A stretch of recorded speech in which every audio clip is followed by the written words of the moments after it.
इस वीडियो में हम बात करने जा रहे हैं 7 ऐसे सीक्रेट्स की जो अमीर लोग कभी आपको नहीं बताएंगे। तो अगर आप भी अमीर बनना चाहते हैं तो ये सीक्रेट्स आपके लिए जानना बहुत जरूरी है। इसके लिए जरूरी है कि आप ये वीडियो पूरा देखें और हमारे साथ लास्ट तक बने रहें। और मैं आपको बता दूं, ये 7 सीक्रेट्स हमने लिए हैं रॉबर्ट कियोसाकी की book rich dad poor dad से। ये एक बहुत ही पॉपुलर बुक है। ये इंडिया में ही नहीं, सारी दुनिया में बहुत जरूरी बुक है आपके लिए पढ़ना। अगर आप करोड़पति बनना चाहते हैं या आप पैसा कमाना चाहते हैं तो इस बुक को बिना पढ़े आप अमीर नहीं बन सकते हैं। हालांकि ये बुक फर्स्ट टाइम 1997 में पब्लिश हुई थी, लेकिन ये आज भी रेलेवेंट है। इसमें जो प्रिंसिपल्स बताए गए हैं, जो सिद्धांत बताए गए हैं, आज भी उतने ही इफेक्टिव हैं जो आज से करीब 28 साल पहले थे। भारत जैसे देश में जहां पे फाइनेंशियल लिटरेसी को लोग वैल्यू नहीं देते हैं, लोग इसको तवज्जो नहीं देते हैं, ये बुक बहुत इंपॉर्टेंट है। तो हम जो 7 सिद्धांत या प्रिंसिपल्स बताने जा रहे हैं, जरा ध्यान से सुनिएगा और आपको ठीक से समझना पड़ेगा। कोई अगर आपको दिक्कत आए, कुछ प्रॉब्लम आए तो कमेंट करके आप मुझे बता सकते हैं। पहला सिद्धांत या प्रिंसिपल है the wealthy don't work for money. एक गरीब इंसान और एक मिडिल क्लास पैसे के लिए काम करता है, लेकिन अमीर इंसान पैसे के लिए काम नहीं करता है, बल्कि पैसे को काम पे लगाता है। क्या मतलब है इसका?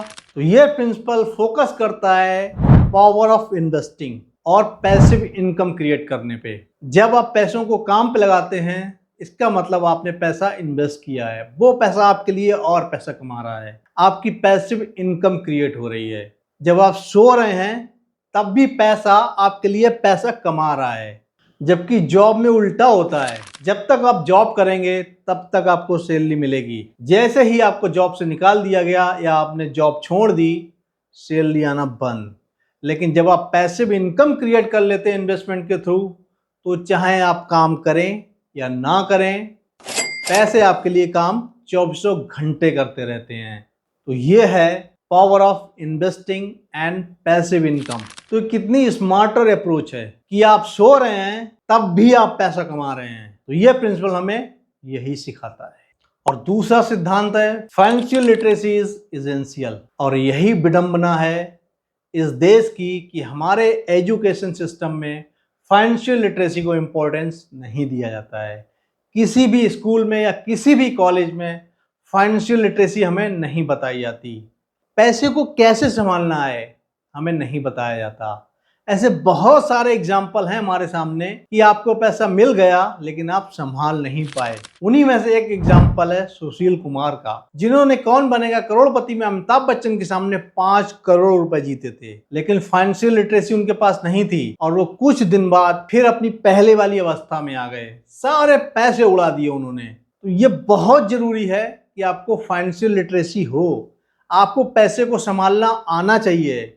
हो सकता है आप मेहनत करके पैसा कमा लें, लेकिन अगर आपको पैसा संभालना नहीं आता तो फिर आप जीरो हो जाएंगे, सारा पैसा आपका खल्लास हो जाएगा। तो अगर हमारा एजुकेशन सिस्टम हमें फाइनेंशियल लिटरेसी नहीं बता रहा है तो ये किसकी जिम्मेदारी है? हमारे समाज की। हमारे समाज की ये जिम्मेदारी है कि हमारी जो करेंट जनरेशन है उसको भी और जो आने वाली जनरेशन है उसको भी फाइनेंशियल लिटरेसी के बारे में बताए।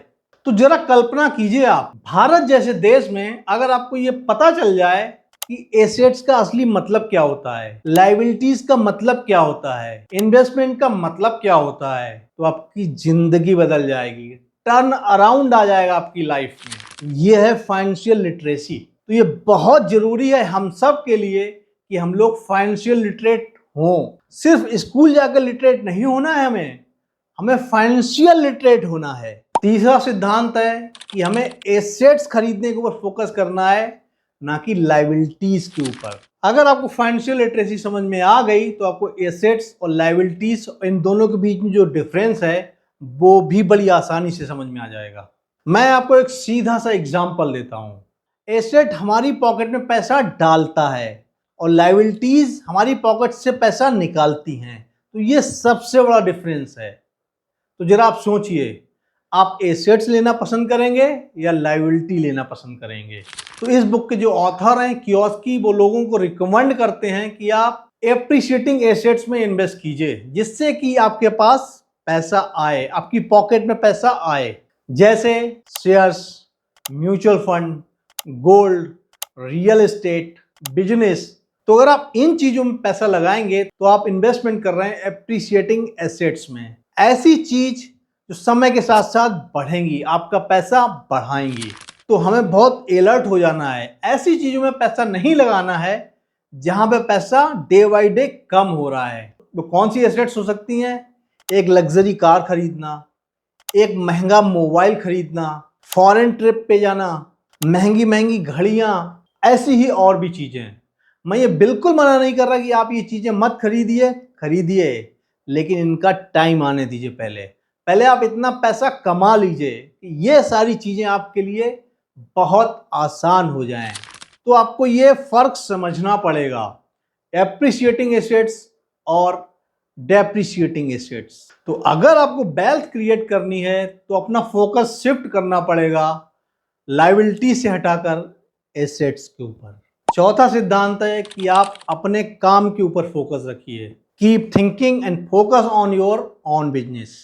कियोस्की कहते हैं कि हम सब सैलरी के ऊपर डिपेंड रहते हैं कि 1 तारीख होगी और सैलरी हमारे अकाउंट में क्रेडिट हो जाएगी। लेकिन इसके विपरीत आपको अपनी सोच बदलनी है।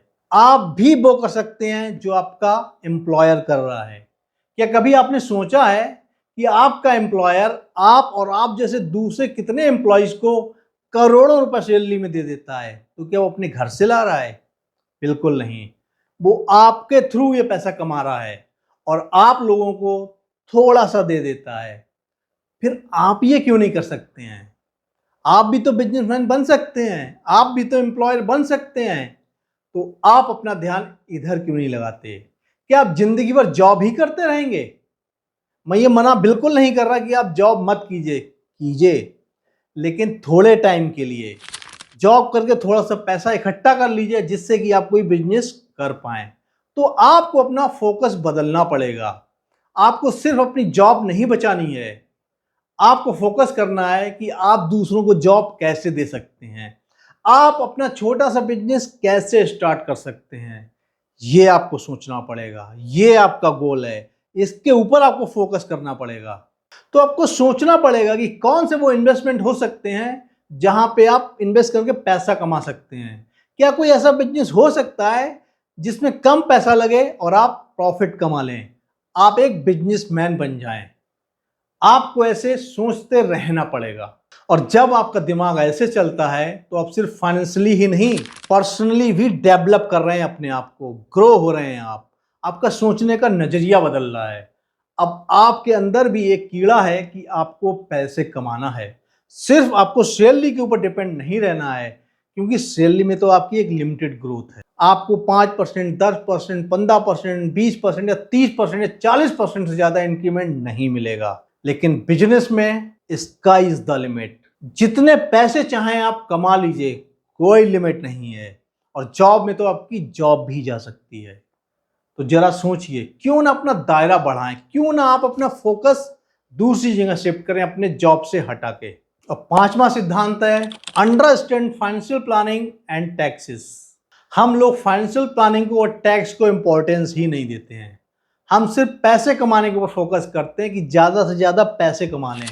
लेकिन हमारा फोकस ज्यादा से ज्यादा पैसे कमाना तो होना ही चाहिए, साथ में ये भी होना चाहिए कि ज्यादा से ज्यादा पैसे हमारे पास रह जाएं, टैक्स के रूप में हमारे पास से ना चले जाएं। तो आपको सोचना पड़ेगा कि कैसे आप लीगली टैक्स प्लानिंग करके कम टैक्स दें और ज्यादा पैसे आपके पास बच जाएं। तो आपको इसके ऊपर भी ध्यान देना पड़ेगा। अमीर लोग यही तो करते हैं, वो लोन को लेके उससे फायदा उठाते हैं। उनके पास करोड़ों अरबों रुपए होते हैं, फिर भी वो लोन लेते हैं।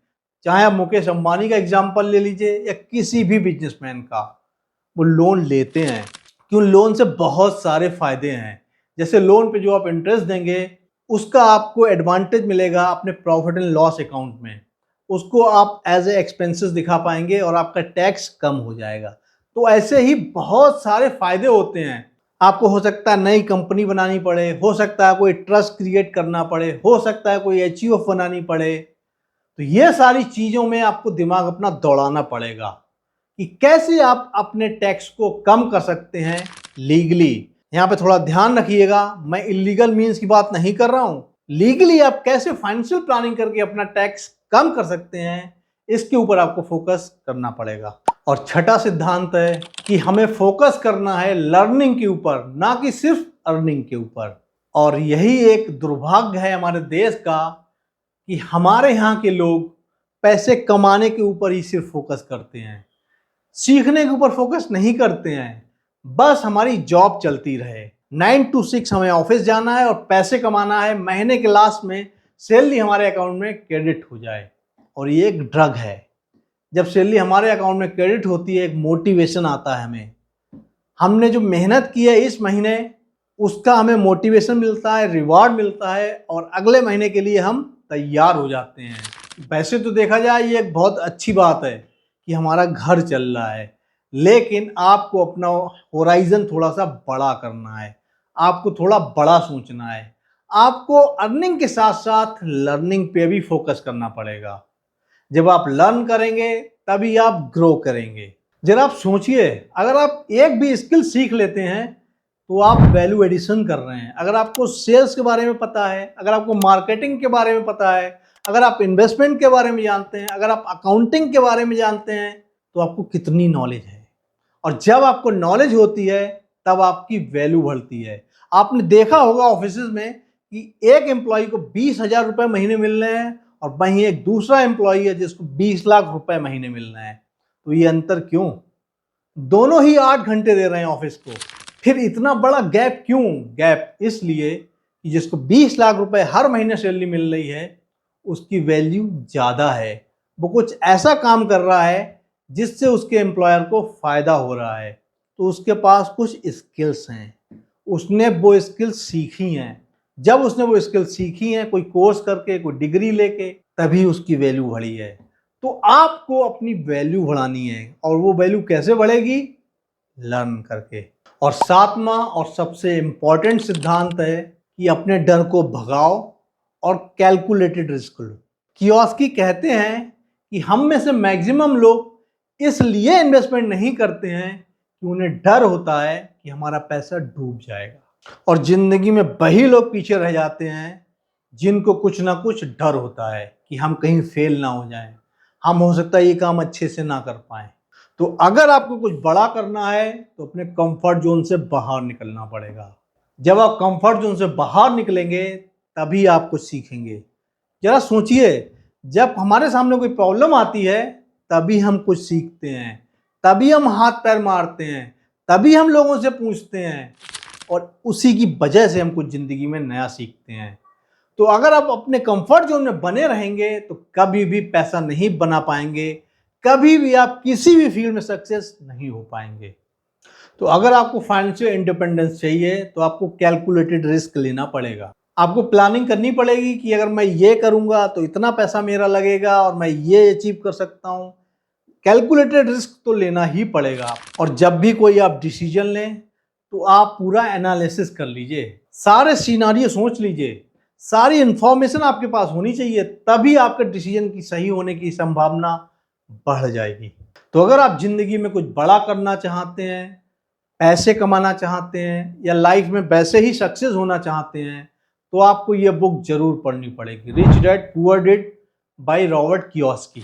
तो देखा जाए वेल्थ हमारे माइंड में क्रिएट होती है। जब हमारा सोचने का तरीका बदल जाता है तब पैसा अपने आप आने लगता है। तो ये सारा खेल माइंड सेट का है। तो वो क्या चीज़ है जो अमीर लोग किसी को नहीं बताना चाहते हैं? वो ये कि राइट एजुकेशन के साथ, राइट माइंड सेट के साथ और लर्निंग के साथ आप कुछ भी कर सकते हैं। तो अगर आपने ये जान लिया तो आपको भी सफल होने से कोई नहीं रोक सकता। तो आपको ये वीडियो कैसा लगा कमेंट करके जरूर बताइए हमें। और अगर अच्छा लगा हो तो अपने दोस्तों के साथ शेयर कीजिए, लाइक कीजिए, जिससे हमारा भी थोड़ा हौसला बढ़े। और अगर आपको ऐसे ही फाइनेंस के ऊपर वीडियो चाहिए तो हमारे चैनल को फटाफट सब्सक्राइब कर लीजिए। तो अपना बहुत बहुत ख्याल रखिए, मिलते हैं नेक्स्ट वीडियो में। नमस्कार।